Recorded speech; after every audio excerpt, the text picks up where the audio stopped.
Bonjour Laurent Petit. Bonjour, Laura Latcha. Soyez le bienvenu. Vous êtes avec nous sur ce nouveau format. Pour en savoir plus sur ce que vous défendrez à l'Assemblée nationale si vous êtes élu, première question, quelles sont vos 3 priorités pour la Guadeloupe à l'Assemblée nationale? Déjà, baisser la TVA sur les produits de première nécessité et sur le carburant, le fioul et l'électricité.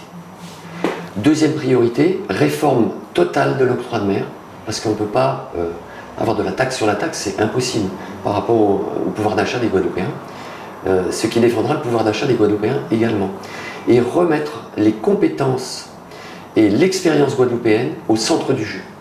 Parce qu'il est inadmissible que des jeunes qui ont des diplômes, de gros diplômes, soient obligés de s'expatrier par exemple au Canada, qui a une demande très forte au niveau de la langue française et qui importe énormément de jeunes Guadeloupéens qui ont des bagages exceptionnels. Donc ça, ou en France, ça c'est pas normal.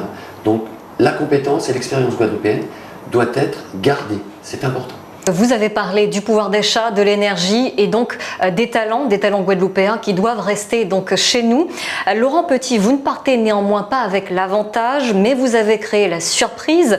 Vous êtes un nouveau visage de la politique locale. Comment comptez-vous convaincre à la fois les Guadeloupéens, mais aussi vos collaborateurs de l'Hexagone? En ayant un discours clair. Aujourd'hui, on s'aperçoit que les politiques guadeloupéens n'ont pas un discours clair. Quand ils parlent, quand ils sont élus députés, par exemple, je prends l'exemple du député sortant, quand il part en France, il n'a pas le même discours que quand il est en Guadeloupe.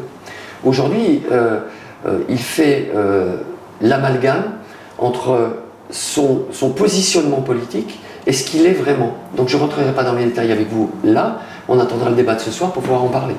Mais pour pouvoir convaincre déjà les Guadeloupéens de voter pour moi, c'est il y a un besoin de changement, il y a une grande souffrance en Guadeloupe. Je m'aperçois qu'en rencontrant tous les jours sur le terrain, je rencontre des gens qui sont à bout de nerfs. C'est une souffrance.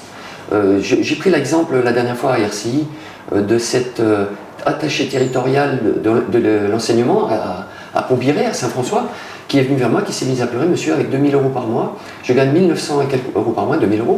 Le 20 du mois, elle n'a plus rien dans le frigo, elle ne peut plus rien acheter pour elle et ses enfants.